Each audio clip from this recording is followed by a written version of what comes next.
Hi everyone, I'm Otis. Welcome back to my channel today. In this video, I'll guide you on how to use MK to message hundreds or thousands of your friends using your existing Facebook accounts. Okay, first, we'll go into the software. Select the messaging function. Select Message. Next, we'll check the accounts we want to use for messaging.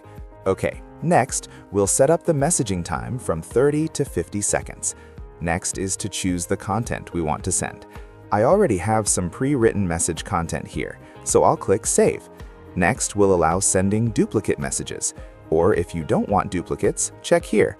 Next, I'll enable random content, and below you can choose to message by ID, by profile, or by page ID, or by friend. This time, I'll choose to send messages to friends. Further down, you can choose to add comments or do something else. Next, we just need to click Start, and that's it, we're done. If you found this helpful, don't forget to give me a like, a comment, and a share. And if you want to get this software, please message me on Telegram or WhatsApp. You can also scan the QR code directly on the screen. See you all in the next video.